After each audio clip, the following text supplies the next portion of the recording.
Start అయింది కాబట్టి ఇప్పటి నుంచి ఎటువంటి ర్యాలీస్, ప్రొసెషన్స్, క్యాంపెయినింగ్ అనేది జరగడానికి వీల్లేదు. అండ్ రెండవది అవుట్ సైడర్స్, నాన్ ఓటర్స్ ఎవరు కూడా ఇక్కడ ఉండడానికి వీల్లేదు. అండ్ దీనికి సంబంధించి మనము ఫంక్షన్ హాల్స్, హోటల్స్, లాడ్జెస్ ఇలాంటివన్నీ చెకింగ్ చేయడం జరుగుతుంది. ఏదైనా స్పెసిఫిక్ ఇన్ఫర్మేషన్ ఇస్తే కూడా వాళ్ళ మీద మనం కేసెస్ రిజిస్టర్ చేయాల్సి వస్తుంది. And section 144 also will be in operation. Sale of liquor, ఇప్పుడు మద్యం అమ్మడానికి వీల్లేదు కాబట్టి దీని మీద స్ట్రిక్ట్ విజిల్ అన్నది ఉంటుంది. చెక్ పోస్ట్ ద్వారా, ర్యాండమ్ చెకింగ్స్ ద్వారా ఎనీ కంప్లైంట్స్ వస్తే కూడా we will take action.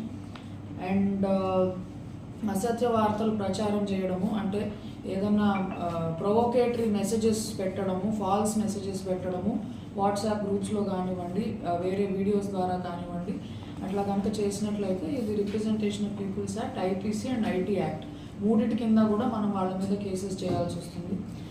And polling day రోజు అంటే 13వ తారీఖు నాడు మనకు ఒక 100 మీటర్ లైన్ అన్నది అందరికీ తెలుసు. అది చాలా ఇంపార్టెన్స్ ఇవ్వవలసిన విషయం.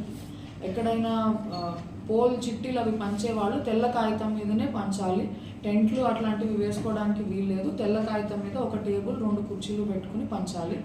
ఓటు వేసిన వాళ్ళు కానీ, వేయబోతున్న వాళ్ళు కానీ, పార్టీల వాళ్ళు కానీ 100 మీటర్ల లైన్ బయట గుమిగూడడానికి వీల్లేదు. సో వాళ్ళు లేదా ఏదో ఒక వర్గాల్లో ఉన్న ఓటర్స్కి భయపెట్టడం అట్లాంటివి చేయకుండా అందుబాటులో ఉండి చూస్తూ ఉంటారు. మీ అందరికీ ఈ ప్యాంఫ్లెట్ కూడా మేము పంచినాము.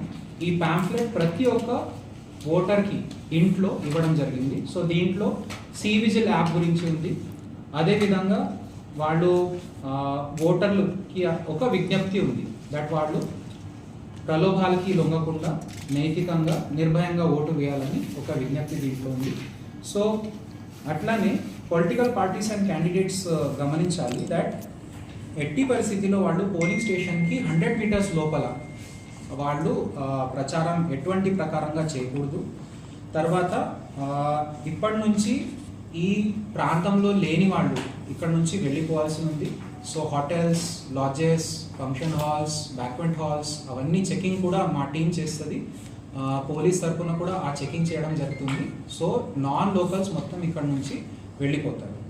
అదేవిధంగా ఇప్పటి నుంచి 6 o'clock నుంచి ఏది కూడా public meeting, rally and ASP training Kajal గారు ఈ రోజు నుంచి 6 o'clockకి మన ఈసీఐ గైడ్లైన్స్ ప్రకారంగా సైలెన్స్ పీరియడ్ మొదలవుతుంది. సో సైలెన్స్ పీరియడ్ అంటే క్యాంపెయిన్ పీరియడ్ ముగింపు అవుతుంది. సో ఇప్పటి నుంచి కొన్ని నిబంధనలు పాటిస్తూ ఏదైనా ఇప్పుడు ప్రచారం అవుతుందో అది మానేయాల్సిన అవసరం ఉంది. సో ఇది మోడల్ కోడ్ ఆఫ్ కండక్ట్, ఈ మన ఎలక్షన్ కమిషన్ ఆఫ్ ఇండియా ఇచ్చిన ఈ గైడ్లైన్స్ ప్రకారంగా అందరికీ వివరంగా కొన్ని అంశాలు చెప్పాల్సిన అవసరం ఉంది. సో ఈ కంపెండియం ఆఫ్ ఇన్స్ట్రక్షన్స్ అందరికీ అందుబాటులో ఉంది, కానీ దీంట్లో కొన్ని అంశాలు నేను చెప్తాను. సో మన election commission of India candidates మరియు పొలిటికల్ పార్టీస్ కోసం కొన్ని అంశాలు ప్రత్యేకంగా చెప్తుంది. 48 hours ముందుగా అంటే 13 మే రోజు 6 గంటల వరకు పోలింగ్ అవుతుంది కాబట్టి అప్పటి నుంచి 48 hours ముందు వరకు ఏమేమి చేయాల్సి ఉంది, ఏమేమి చేయకూడదు అట్లాంటివి కొన్ని అంశాలు ఉన్నాయి. ముఖ్యంగా ఈ సమయంలో మా flying squads, static surveillance teams,